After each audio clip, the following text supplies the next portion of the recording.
So hi guys, today we are going to start physics and physics start तो नहीं करेंगे, मतलब दो टॉपिक तो मैंने करवा दिया आपको, दैट इज एक किरचॉफ्स लॉ, डॉट प्रोडक्ट करवा दिया, क्रॉस प्रोडक्ट भी करवा दिया, ठीक है। तो अभी मेरा फोर्थ टॉपिक फिजिक्स का आएगा जो अभी हम पढ़ेंगे, that is unit and dimension, ठीक है। यूनिट एंड डायमेंशन उसका भी टर्न रहेगा, बट यूनिट एंड डायमेंशन का फर्स्ट टॉपिक ये यूनिट एंड डायमेंशन। आपका जो एग्जाम है यूपीएससी हो या ओएस हो, यहाँ पर फिजिक्स इतना तो नहीं आता, बट बेसिक सवाल आता है। क्या आता है? बेसिक सवाल आता है। तो आज हम पढ़ेंगे डायमेंशनल एनालिसिस, डायमेंशन पढ़ेंगे, डायमेंशन कैसे निकालेंगे, और बेसिक पढ़ेंगे। बेसिक ही पढ़ना है, एडवांस लेवल नहीं पढ़ना है। बहुत सारे क्वेश्चन नहीं आएंगे, बस आपको ध्यान रखना है कि ऑप्शन एलिमिनेट आप कर सकते हो, ठीक है। डायमेंशन, डायमेंशन मतलब डायमेंशनल फॉर्मूला। डायमेंशनल फॉर्मूला हम कैसे निकालेंगे? तो पहले हमको पता होना चाहिए कि तो 7 फंडामेंटल यूनिट के बारे में। 7 फंडामेंटल यूनिट, पहला होता है मास, इसको हम रिप्रेजेंट करते हैं एम। डायमेंशनल एनालिसिस लिखने में हम एम रिप्रेजेंट करेंगे। लेंथ एल से रिप्रेजेंट करेंगे, टाइम टी से रिप्रेजेंट करेंगे, करंट ए से रिप्रेजेंट करेंगे, दैट इज एम्पियर, हम इसको लिखते हैं, ठीक है। टेम्परेचर के से रिप्रेजेंट करेंगे, क्योंकि हम इसको केल्विन पे रिप्रेजेंट करते हैं। 6 पे आएगा amount of substance, that is mole, इसको हम एन से रिप्रेजेंट कर सकते हैं, मोल पर भी रिप्रेजेंट कर सकते हैं, ठीक है। और लुमिनस इंटेंसिटी, इसका यूनिट है कैंडेला, कैंडेला CD से हम इसको रिप्रेजेंट करेंगे, ठीक है। ये है हमारा 7 फंडामेंटल यूनिट। इसके चलते हुए हम सारे फॉर्मूला को इसके यूनिट से कंपैरिजन करेंगे। मतलब मैं अगर मास लिख लूं, मुझे बताओ कि मास का डायमेंशनल फॉर्मूला क्या है, तो आप एम लिख सकते हो, एम लिखोगे। बट डायमेंशनल फॉर्मूला को लिखने का तरीका है कि उसको स्क्वायर ब्रैकेट के अंदर हम रिप्रेजेंट करेंगे, स्क्वायर ब्रैकेट के अंदर लिखेंगे। मास को हम एम से लिखेंगे। मुझे बताओ कि लेंथ को कैसे लिखेंगे। सो लेंथ को हम स्क्वायर ब्रैकेट के अंदर एल को लिखेंगे, ठीक है। अच्छा, आपको पता होगा, सपोज मुझे दे दिया कि हाँ, डायमेंशनल एनालिसिस लिखने के लिए आपको फिजिक्स का बेसिक फॉर्मूला आना चाहिए। फिजिक्स जो मतलब जितना लेवल तक आप डायमेंशनल फॉर्मूला लिखोगे, उतना लेवल तक आपको फॉर्मूला आना चाहिए, ठीक है। सपोज मुझे पूछ लिया, आपको एग्जाम पर पूछ लिया कि मुझे वेलोसिटी का डायमेंशनल फॉर्मूला लिख कर दो, बस। तो यहाँ पर वेलोसिटी का फॉर्मूला क्या होता है अगर मैं जान लूँ तो, या फिर वेलोसिटी का यूनिट क्या होता है अगर मैं जान लूँ, तो मैं उसका डायमेंशनल फॉर्मूला को आसानी से लिख सकता हूँ। तो वेलोसिटी का यूनिट आप कैसे लिख सकते हो? मतलब आपका गाड़ी, आप बाइक पर जा रहे हो या फिर कार पर जा रहे हो, आपका स्पीड है 20 kilometre per hour, 20 kilometre per hour, 20 kilometre per hour. अच्छा, ये जो किलोमीटर होता है, इसका छोटा यूनिट क्या होता है? छोटा यूनिट मतलब अगर हम उसको मीटर पर सेकंड, छोटा यूनिट होता है ना मीटर पर सेकंड। किलोमीटर का मीटर, ये डिस्टेंस का यूनिट है। आवर का सेकंड छोटा यूनिट होता है। तो मेरा जनरली हम लाइट का स्पीड, लाइट का वेलोसिटी कितना होता है आपको पता होगा, 3 × 10⁸ मीटर पर सेकंड। तो ये मीटर पर सेकंड से हम डायमेंशनल फॉर्मूला यूनिट एनालिसिस कर सकते हैं, ठीक है। सो मीटर होता है लेंथ का, और लेंथ को हम रिप्रेजेंट करते हैं एल से। पर सेकंड मतलब metre divided by second divided by T, ऐसे लिख सकते हैं। या फिर और थोड़ा सिंप्लीफाई कर L⁻⁴ कुछ नहीं, मतलब ऊपर 1 है, T⁻⁴ है, ये अगर ऊपर चला जाएगा तो T⁻⁻1 हो जाएगा कि नहीं। सो L1 T⁻⁻1, L1 T⁻⁻1, ठीक है। यहां पर और अच्छे से समझना चाहते हो तो लिख सकते हो m0 मतलब मास यहां पर एब्सेंट है, तो m0 L1 t की पावर -1।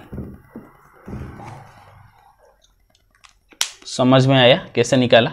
वेलोसिटी का मुझे पहला यूनिट मुझे पता होना चाहिए। अगर वेलोसिटी का यूनिट मुझे पता है कि ये मीटर पर सेकंड होता है, सो मीटर होता है लेंथ मतलब डिस्टेंस का यूनिट, तो लेंथ को हम कैसे रिप्रेजेंट करेंगे? एल से रिप्रेजेंट करेंगे, मैंने बता दिया। सेकंड मतलब ये टाइम का यूनिट होता है, सो टाइम को हम टी से रिप्रेजेंट करेंगे, मैंने आपको बता दिया। तो एल बाई टी मतलब L1 t to the power -1। Okay, तो यहां पर अगर पूछेगा आपको यहां पर मुझे मास का डायमेंशन बताओ, तो आप बोलोगे कि मास का डायमेंशन यहां पर एब्सेंट है, मतलब मास का डायमेंशन यहां पर 0 है। ठीक है, मास का डायमेंशन यहां पर 0 है। लेंथ का डायमेंशन बता दो, लेंथ के ऊपर जितना होता है, पावर जितना होता है उतना ही डायमेंशन होता है। लेंथ के ऊपर 1 है तो लेंथ का डायमेंशन 1 है। टाइम का डायमेंशन -1 है। ठीक है, अच्छा, इसे एक्सीलरेशन का मुझे बता दो, बट आपको एक्सीलरेशन का यूनिट पता होना चाहिए। एक्सीलरेट मतलब क्या? एक्सीलरेट करो, अपने लेवल को एक्सीलरेट करो, जिसे हम बोलते हैं मतलब बढ़ाओ। एक्सीलरेट क्या होता है कि हम सब यहां पर गए 40 किलोमीटर पर आवर से गए, या फिर मैंने उसको छोटे से लिख लेता हूं कि हम 30 मीटर पर सेकेंड से गए, 30 मीटर पर सेकेंड से गए। एक्सीलरेशन किससे निकालेंगे? पर सेकेंड के यूनिट में निकालेंगे। मतलब हम अगर 30 मीटर पर, ये तो वेलोसिटी है, पर सेकेंड मतलब पर सेकेंड पर हम 30 मीटर पर सेकेंड का इंक्रीमेंट कर रहे हैं, अगर एक्सीलरेट बोलोगे। और अगर डिसीलरेट बोलोगे, ओके, तो 30 मीटर पर सेकेंड मतलब पर सेकेंड में मैं यहां पर 30 मीटर पर सेकेंड अगर बढ़ा देता हूं तो मेरा एक्सीलरेशन हो जाता है। ठीक है, अगर घटा देता हूं तो 30 मीटर पर सेकेंड अगर घटा देता हूं तो मेरा डिसेलरेट हो गया। ठीक है, अच्छा, एक्सीलरेशन मतलब मीटर पर सेकेंड में मैं कितना वेलोसिटी पर इंक्रीमेंट कर रहा हूं या फिर डिक्रीमेंट कर रहा हूं। पर सेकेंड में मैं कितना बढ़ाता हूं या फिर कितना कमाता हूं। ठीक है, घटाता हूं। अच्छा देखो, मीटर पर सेकेंड मतलब मीटर पर सेकेंड स्क्वायर, यहां पर यूनिट आपका मिलकर आ गया मीटर पर second square.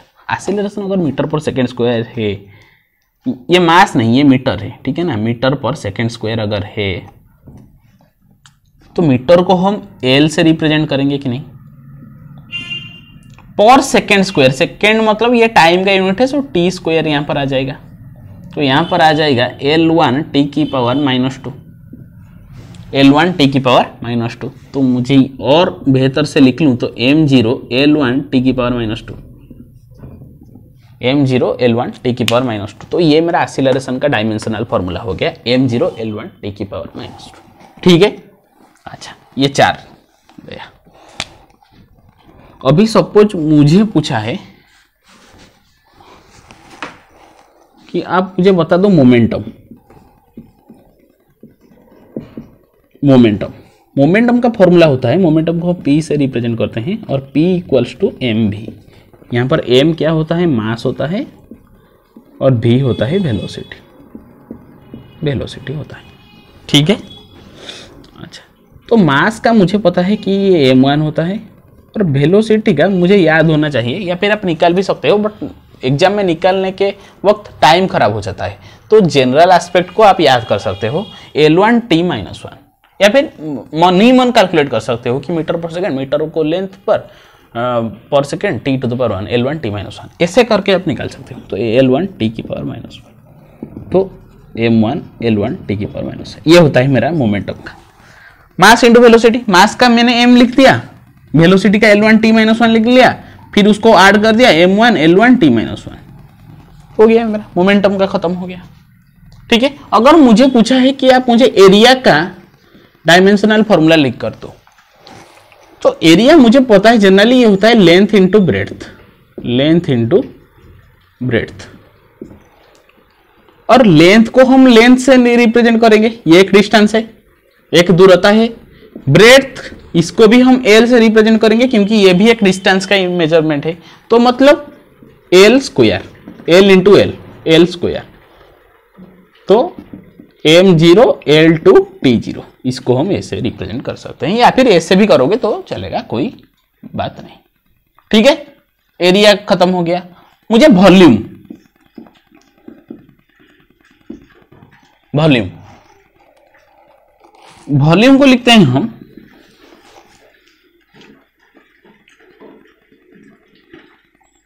Area into length, area into length लिखते हैं कि नहीं वॉल्यूम को। एरिया का हो गया एल स्क्वायर, लेंथ का भी एल हो गया, मतलब यहां पर एल क्यू हो गया। तो याद करो, लेंथ का एल, एरिया का एल स्क्वायर, वॉल्यूम का एल क्यू, लेंथ का एल, ओके, एरिया का एल स्क्वायर, वॉल्यूम का एल क्यू। ठीक है, यहां पर वॉल्यूम खत्म हो गया। मुझे बताओ आप फोर्स, फोर्स का बताओ। तो आपको फॉर्मूला याद होना चाहिए, आपको जनरली याद होगा कि न्यूटन जो थर्ड लॉ दिए थे, हमने बताया था कि every action there is an equal and opposite reaction, और यहां पर आता है formula F equals to M A, F equals to M A. कोई भी फॉर्मूला से आप अगर डायमेंशन निकालोगे तो सेम ही आएगा, बस आपको फॉर्मूला एक याद होना चाहिए और उसका डायमेंशनल फॉर्मूला, मतलब यूनिट याद होना चाहिए, ताकि आप डायमेंशनल फॉर्मूला निकाल सकते हो। तो एम, यहां पर एम होता है क्या, मास, और ए होता है एक्सीलरेशन। तो मास को हम एम से तो रिप्रेजेंट करेंगे, कर लिया मैंने मास को एम से रिप्रेजेंट, और ए को एक्सीलरेशन का मैंने निकाल दिया यहां पर L1 t की पावर -2, तो L1 t की पावर -2, तो यहां पर आंसर आ जाएगा m1 L1 t की पावर -2। वेलोसिटी का आया था L1 t की पावर -1, एक्सीलरेशन का L1 t की पावर -2, तो यहां पर मैंने पुट कर दिया ए की एक्सीलरेशन का डायमेंशन L1 t की पावर -2, तो मेरा आ गया m1 L1 t की पावर -2। ये फोर्स का हो गया। सपोज आपको दे दिया कि मुझे प्रेशर का निकाल कर दो, प्रेशर, प्रेशर, या फिर इसको हम बोलते हैं कि स्ट्रेस। दोनों डिफरेंट क्वांटिटी है पर दोनों का मतलब सेम होता है। क्या होता है, force per unit area. F force को रिप्रेजेंट करता है और A एरिया को रिप्रेजेंट करता है। स्मॉल a एक्सीलरेशन को रिप्रेजेंट करेगा, कैपिटल A एरिया को रिप्रेजेंट करेगा। आपको ऐसे भी याद होना चाहिए। ठीक है, तो फोर्स का तो मैंने अभी निकाला, क्या होता है m1 L1 t की पावर -2, तो मैं डायरेक्ट यहां पर पुट कर लेता हूं m1 L1 t की पावर -2। एरिया का लेंथ इंटू लेंथ, मतलब एल स्क्वायर, तो मेरा आ गया m1, अच्छा l यहां पर 1 है, यहां से ऊपर 2 हो जाएगा, मतलब -2, 1 -2 मतलब -1 t की पावर -2, m1 -1 t की पावर -2। ये हो गया मुझे मेरा प्रेशर और स्ट्रेस। प्रेशर आप याद कर लो बस, देखो कैसे याद करोगे प्रेशर और स्ट्रेस को। Pressure force per unit area, एक यूनिट एरिया में मेरे ऊपर फोर्स अगर पड़ रहा है तो मेरे ऊपर प्रेशर आ रहा है।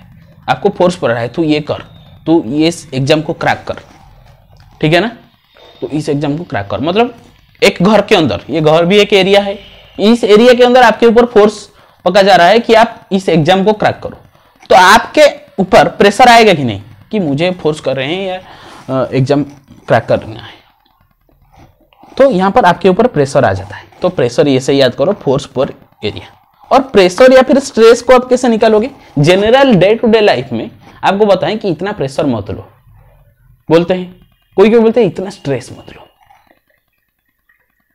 दिमाग खराब हो जाएगा, इतना स्ट्रेस मत लो। तो प्रेशर जो होता है स्ट्रेस वो होता है, ठीक है। So pressure equal to stress, that is force पर एरिया, ठीक है।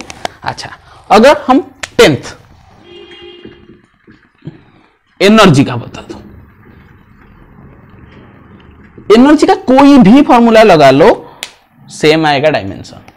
कोई भी एनर्जी हो सकता है, वो पोटेंशियल एनर्जी हो सकता है, वो काइनेटिक एनर्जी हो सकता है, वो जनरल एनर्जी भी हो सकता है, जो भी आप फॉर्मूला जानते हो। जनरली बच्चे क्या जानते हैं, हाफ काइनेटिक एनर्जी, जो half M V square, kinetic energy जो होता है half M V square. Suppose मैं काइनेटिक एनर्जी को लिख लिया, आपको काइनेटिक एनर्जी देकर भी फंसा सकता है कि एनर्जी क्या होता है, काइनेटिक एनर्जी। दोनों जितने टाइप की एनर्जी है उतने उनका डायमेंशनल फॉर्मूला सेम ही होगा। जितने टाइप की एनर्जी, मतलब पोटेंशियल एनर्जी का भी मैं अगर लिखूंगा तो मेरा डायमेंशनल फॉर्मूला सेम होगा। तो मैं अभी आपको दिखाता हूं। काइनेटिक एनर्जी जनरली बच्चा याद करता है कि हाफ एम वी स्क्वायर, ठीक फॉर्मूला है। हाफ तो कोई डायमेंशन नहीं रहेगा क्योंकि हाफ एक नंबर है, तो हाफ का तो कोई डायमेंशन नहीं। अच्छा, ये मास है, ये वेलोसिटी है। तो मास के लिए तो मैंने m लिख लिया, वेलोसिटी का फॉर्मूला पता है L1 t माइनस 1, उसका स्क्वायर, उसका स्क्वायर। तो m1 1 इंटू 2 कर लोगे, L2 t माइनस 1 इंटू 2 मतलब t minus 2, m1 L2 t minus 2। ये मेरा एनर्जी का डायमेंशन आ गया, या फिर काइनेटिक एनर्जी लिख लो। जितने टाइप की एनर्जी हो मैंने बता दिया कि आपका डायमेंशनल फॉर्मूला सेम ही आएगा। अच्छा, ये मेरा काइनेटिक एनर्जी के लिए निकाला, अभी मैं पोटेंशियल एनर्जी के लिए निकालता हूँ। Potential energy PE suppose, potential energy का फॉर्मूला होता है हम mgh। यहां पर m होता है मास, g क्या होता है, ये भी एक्सीलरेशन होता है, बट ये gravity, acceleration due to gravity, gravity के चलते हुए एक्सीलरेशन आता है। मतलब ग्रेविटी हमेशा डाउनवर्ड के चलता है। मतलब ये मैं अगर छोड़ दूंगा, यहां पर देखो ये नीचे गिर गया, मतलब बट यहां पर मैंने इसको ऐसे निकाला तो ये नीचे गिर गया, अगर ऐसे भी छोड़ूंगा तो भी नीचे गिर गया, क्योंकि ग्रेविटी हमेशा डाउनवर्ड डायरेक्शन पर होता है, ग्रेविटी आपको खींचता है नीचे। तो acceleration due to gravity, acceleration due to gravity, वही भी एक्सीलरेशन, और इनका फॉर्मूला भी सेम होगा, मीटर पर सेकंड स्क्वायर, मतलब L1 t की पावर माइनस 2। ठीक है, कोई चिंता बात नहीं। h क्या होता है, हाइट, हाइट मतलब हम इसको L से रिप्रेजेंट करेंगे। तो अगर मैं लिखूंगा तो P इक्वल टू mgh, तो यहाँ पर लिखो m के लिए मास m1, g के लिए L1 t की पावर माइनस 2 और h के लिए L1, क्योंकि h हाइट है और g acceleration due to gravity. Combine कर लूंगा m1 L1 L1 L2 t की पावर माइनस 2। देखो m1 L2 t की power minus 2, m1 L2 t की पावर माइनस 2, जितने टाइप का एनर्जी निकालोगे ना डायमेंशनल फॉर्मूला सेम ही आएगा। ठीक है, बहुत सारे। और एक पूछ लेगा स्ट्रेन, स्ट्रेन एक पूछ लेगा। स्ट्रेन डायमेंशन लेस क्वांटिटी होता है, m0 L0 T0, इसका डायमेंशन कुछ नहीं होता है, m0 L0 T0, ये डायमेंशन लेस क्वांटिटी होता है। ठीक है,